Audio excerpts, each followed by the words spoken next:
Hey everybody, we are looking at the last lesson of how to handle money in our little journey that we've been taking through this booklet by Chris Wright. Again, to refresh your memory, if it's your first time joining us or if you've been part of us, just to reset the stage for us, this one particularly deals with tips and instructions and helps for those who are in ministry, nonprofit, pastoral roles, applying financial principles specifically in that realm. Differs a little bit from a for-profit, but there still are principles that apply to us all. So today we're going to be looking specifically at the idea of financial trustworthiness being an honor to Christ. And this is actually, I think, perhaps the longest little lesson in the booklet. And again, I'm drawing from it, kind of using it as an outline and expanding upon it as we just use it as a guide for these lessons. There are two things that they talk about here in the booklet that I really think are helpful. Two of them are to think again about accountability. Now, in our last lesson, we talked about transparency, the importance of that. I think I was mentioning Billy Graham as well as I was going off script and how he and his organization took such care in that regard and in all the ways they conducted their ministry endeavors and management of that. Stewardship is an administration. It is adding the ministry to the funds and the resources and how we do that. But part of that transparency thing, part of that administration thing is a word that we probably have referenced before in these times together, but it's the word accountable. And specifically, I want to draw our attention to upward accountability and downward accountability. And that's the way that the book kind of describes it, and I think it's very helpful thinking of it that way. You know, there's the upward accountability. Ultimately, we are accountable to the Lord above all else. You know, we do things in light of that. But also, when you're in the nonprofit world or you're in a church, which many times is a nonprofit, many times set up that way, you're existing for a purpose other than making money. There is a purpose of the mission of making disciples, many times schools are nonprofits because they have an educational mission that is broader or societal. A lot of charities, right? There's some mission or cause that they're behind. It's not solely for the purpose of enterprise. And so upward accountability is the type of accountability that we will experience if you're in one of these roles or involved in a volunteer or employment capacity in a nonprofit or ministry charity type of thing. This is the type of accountability that we have to boards, to funding foundations that are providing, grants or something like that, or operational expenses, to donors, to even the government and legal authorities. So this is the upward type of accountability. There are levels of accountability. Things need to be done above par. Things need to be done in a way in accordance with the laws, legally and governmentally. They need to be handled in a way that is responsible toward donors. If you're a nonprofit, you probably are issuing statements at a certain time of the year about donors' amount of donations and such they can use for tax letters. If you have a board, of course, you have to operate in accordance with your board, or if you're an employee or you're a volunteer, you're probably going to lose your position. There are levels of accountability from that respect. But then there's downward accountability that is also crucial. And this one is accountability to those who are the beneficiaries of what we're doing. If it's a charity, there's people benefiting from what you're doing. Though another way to think of this is those who receive the ministry in like a local church setting, those whom we are serving. Think about like an educational institution. How are you serving the students? This is also an important part of accountability. So there's kind of two sides of a coin, and sometimes there's a tension here because there's the legal and the governmental and the donors and the boards and all of that type of accountability up here. And then down here, though, there's the mission, like we're serving students or we're serving, a congregation or church members, or we're serving those in a charitable cause that we are involved in. And their experience and their level of service who are benefiting is just as important. Now, ultimately, we are accountable to the Lord, whether we're talking about the upward accountability or the downward. Here's what it says in Matthew 25:40. Inasmuch as you do it to one of the least of these, my brethren, you do it for me. So when you do something for someone else in the name of Jesus, you do it with the heart of Jesus and the compassion of Jesus, it's as if in the Lord's eyes that you're doing it for him. And this is what it means about we render all of our labor unto the Lord. We work as unto him and not unto men. Now, another aspect of accountability to recognize is the elements of partnership, and you might even think of patronage and fellow workers. So the way that nonprofits work is, again, you're many times running on donations. There might be some book sales or something like that that's generating some of the revenue, or tuition in like a school setting. But there is an element, even if you're operating in that, where people believe in the mission and they're partnering with you and they're fellow workers. Nonprofits tend to run, again, whatever stripe it is, a church, a charity, some type of organization. Nonprofits run on volunteers. Even schools that have paid teachers and paid administrators, they run on volunteer staff, parents and people that believe in it. Bible colleges have, tons of people that might be retired from ministry, or they're serving in a local church or something, and they help out in different ways. They believe in the mission, and they help the funding gaps, and they help run events or help run, fundraisers or different things. They help to promote and to share the message of the institution for like a Bible college with students and to bring them in, and perhaps even help temporary housing or something like that. Or if it's a Bible college, there's Bible colleges that are housed sometimes within churches, and there's church members that help volunteer to find like families and retired folks and such from the church with an extra room or two. They can house some, Bible students or something like that. This is very common. It's another aspect that is unique in finance of nonprofits, but it does apply to the for-profit world as well. A business needs partners. You need people that believe in what you're doing. So like when I was in the handyman business, I had partners, meaning I didn't have literal partners in the business. I didn't have the business that large or set up that way, but I had people that championed and that spread the word about what I was doing. And I did have fellow workers. I had some different folks that worked 1099 for me every now and then, some subcontractors that would help with some things. And so I did have fellow workers in that sense. But people that believed in what I was doing, they believed in the quality of my work. They believed in the mission of, what I was doing, as well as making a living here, doing this work so that I could go do ministry work and serve in church revitalizations and stuff. And so there was a partnership there that helped to build that. So even in the for-profit world, people can believe in it. I think of, for example, organizations like Dave Ramsey's organization. He does not have a nonprofit. He has a for-profit business, but there's coaching elements, there's software, there's conferences, there's local small groups and programs you can go through. There's books, there's all types of things, and there is a team, of staff members. But that organization, even though it's run by some staff members, it is really fueled by the power of partners and people that volunteer. They volunteer by leading, the financial peace classes in local churches over and over and over again, perhaps even for years.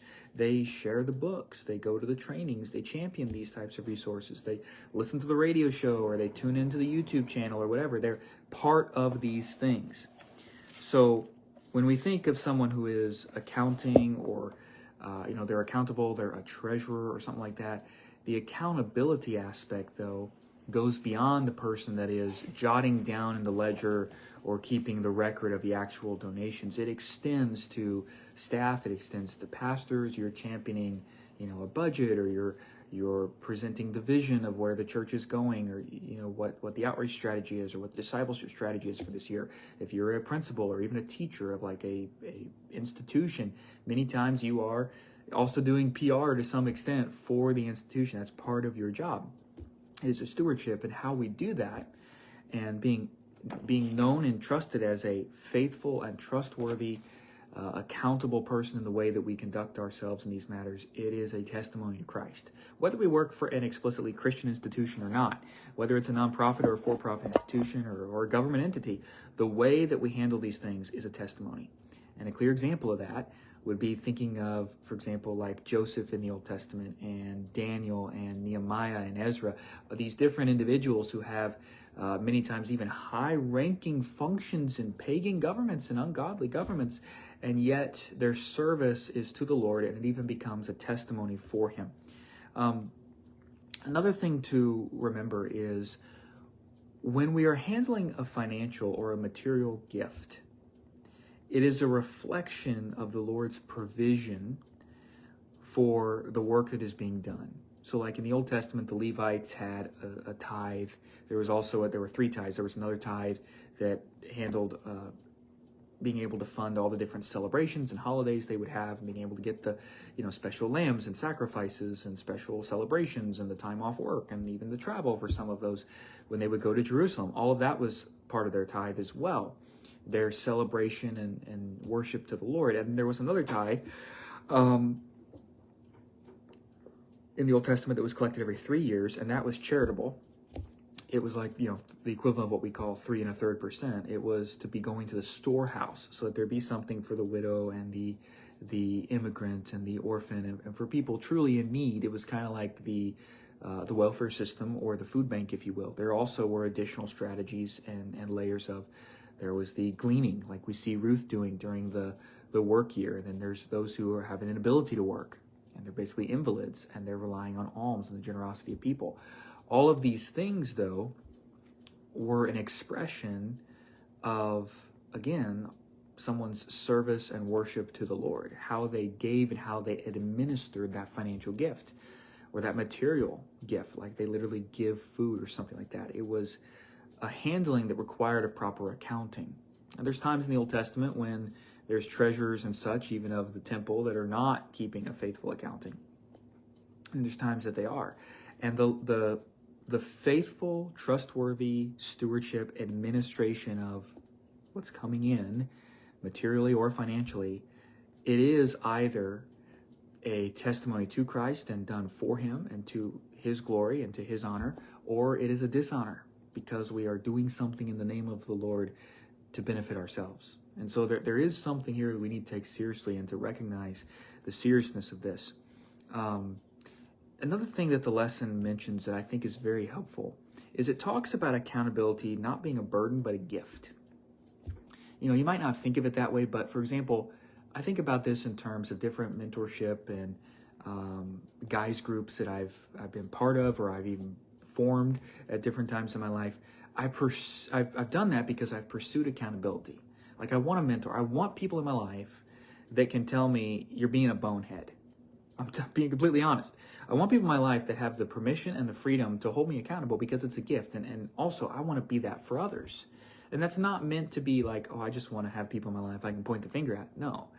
It's to hold each other accountable, to have brotherhood in Christ, because it really is a gift. It's a gift to me to have people like that in my life. And it's a gift for me to be that in other people's life. And if we think about accountability from that perspective, I think it's much more healthy than how accountability is typically talked about in the church world today.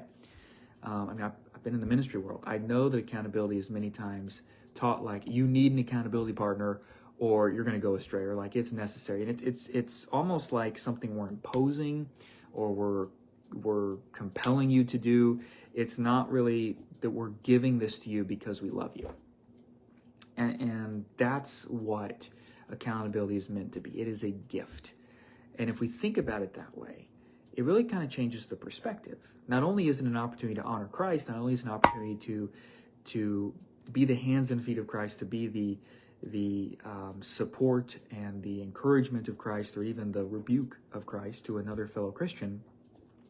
It's probably talked about more like community today, but it is so important. Dietrich Bonhoeffer talked about that in his book Life Together, about the value of this. And the book of James talks about how we need to confess our sins to one another even at times. We need that accountability, and how it's a gift. And if you're really struggling with something like a secret sin, bringing it into the light, it begins to lose a lot of its power just because now the light's shining on it. But when we keep it secret, it's like it's binding us. It's in the dark. It's a chain that's binding. And I know I'm applying this a little differently than specifically financially at the moment, but it's a principle that really spans across the board. I want to end with this. May we have integrity. May we affirm accountability as a gift, not just a necessity, but pursuing it in how a church is managing finances, pursuing our accountability and our wisdom and how we're managing financial affairs, or how we're championing the cause, or how we're holding another fellow brother or sister in Christ accountable. It is a gift. And if you're a wise man or woman, you will appreciate rebuke more than profuse compliments. You will actually love the person that has the guts to tell you the truth and rebuke you, and you'll respect them more than you will the person that just wants to flatter you all the time. Because which is the true friend? Which is the true gift to you? It's the one that's actually probably going to be willing to say some things you don't necessarily want to hear, but you need it, and it's because they love you. I want to end with 1 Samuel 2:30. It says this: though, this is the Lord speaking, those who honor me, I will honor. You know, we want to hear, well done, good and faithful servant. We want to honor the Lord in such a way that he is honored through our actions, through our words, through how we are adding the ministry to the finances and the material stewardship we have. All of us have budgets and we have bills to pay, those things, paying them on time, being trustworthy, managing those things matters. If you're in ministry, if you're racking up debts left and right to survive personally, it's actually a poor testimony to the watching world that you are operating that way. And, you know, I understand there could be legitimate reasons why you don't have enough income or something perhaps from ministry. Well, other types of income streams then. And hey, churches stepping up and recognizing, how can we support our pastor? Maybe we can't do a ton to raise the salary, but can we gift food? Can we gift support? Can we gift babysitting? Are there things we can do that can help? Can we, you know, do we have a skill? Can we, I'm a mechanic and I'm going to do all the, service work for the pastor's car. If something breaks down, I'm going to take care of that. They're bringing it into my shop and I'm going to take care of it, free, or I'm going to take care of it labor free and cost only. There's ways that this can be done. How can we provide the assistance as well to those who are serving us? Because they have a human capacity on how much they can do. But how we are handling things and how we are supporting one another, how we are adding the ministry to our material and our financial resources and how we use those for Christ's honor, it matters. I hope this journey has been helpful to you. Feel free to drop a comment. Let me know how it has been a benefit, or send me a message if you'd like to talk a little more directly or get a little more personal. God bless you.